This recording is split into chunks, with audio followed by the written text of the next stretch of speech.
not unlike mosquito bar, and are worn over elaborately embroidered chemises. The rising generation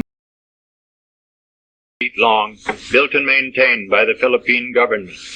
Awaiting us is the famous 80-piece Philippine Constabulary Band, winner of the grand prize at the St. Louis Exposition, and still one of the world's best. Facing the pier is old Spanish Manila, or Intramuros.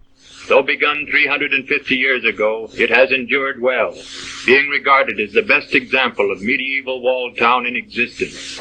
Within this gateway is old Fort Santiago, long the citadel of the Spanish city, but since 1901, headquarters of the United States Army in the Philippines.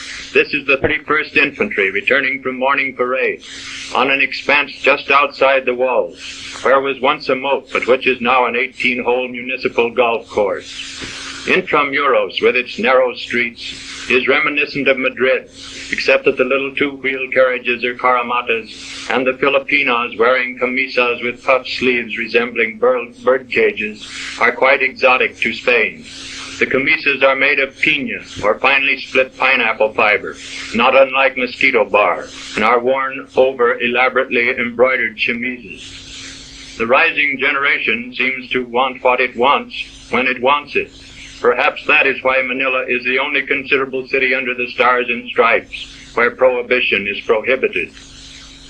Manila's most beautiful women generally are those with Spanish blood in their veins. This pair has been at Aurelia's in the walled city shopping for buntle hats, which are erroneously called Bangkoks in the United States and Europe. The best bundles manufactured in small towns for which they are named compare favorably with the finest of Panamas. Now they are in their caramata, note the elegant, self-conscious charioteer, and with their purchases are returning to their homes on the opposite bank of the Pasig River, which divides modern Manila in twain.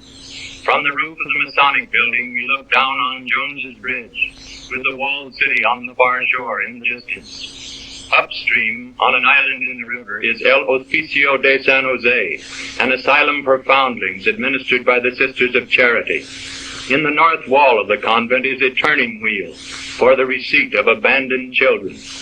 This infant, barely a month old, is being deposited herein by a chauffeur who vowed to me, the sisters did not question him, that he is quite unaware of the parent's identity.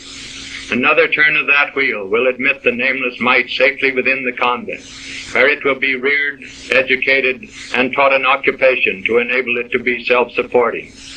These little girls, all of whom were similarly forsaken in babyhood, are but a few of the 800 who now find asylum within San Jose. They devote every Thursday to the mending of their own clothes, a task of which they are especially fond, since they are taught to take pride in tidiness and cleanliness. This pretty little lady is a mestizo, that is, half Filipina and half something else, probably Italian.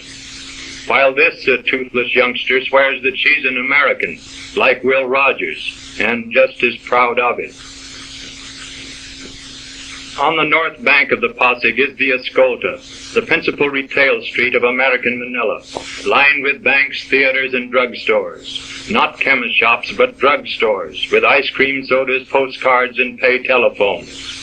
The local carabao, or water buffalo, has a wider spread of horn, an uglier anatomy, and a more invidious disposition than any of its tropical brethren. Still, it is the main beast of burden, its speed being wholly commensurate with the industry of the average peasant. One of the foremost sources of wealth in the Philippine Islands today is tobacco, great loads of which are carted through the city streets. Yet the plant was unknown here until imported from Mexico by the Spaniards in the 16th century. Now extensive cigar factories flourish, into which the leaves are brought in bales, then graded as to quality, as to length and strength, before being delivered to the expert cigar makers, of whom one factory has more than 4,000, while in this room alone are 700, all engaged in entire lady nicotine, be she trim or a trifle plump, in raiment that will make man's mouth water. No cigar anywhere today is produced under more rigidly enforced sanitary regulations than is this one. The Philippine government supervises the industry under invariable standards of excellence and under its own official label, which is affixed to every box that leaves the factory. The cigars must be made from good, clean, selected tobacco, properly cured and seasoned, and from which all stems, dust, and scraps have been eliminated. No cigars made between sunset and sunrise may be graded as standard. This is Lady Nicotine at her best, a mild, plump, seductive creature. Just north of Manila's business district is Bilibid Prison, embracing 17 acres and harboring 3,500 transgressors of the law, the largest penal institution in the world.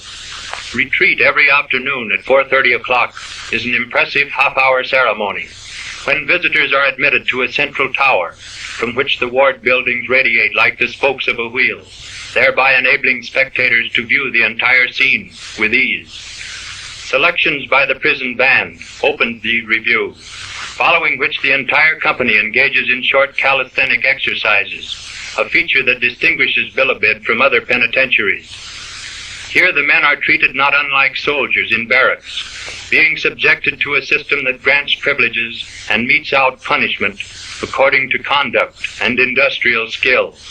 Uniforms of different colors indicate whether they are trustees, prisoners of the first, second, or third class, or apprentices.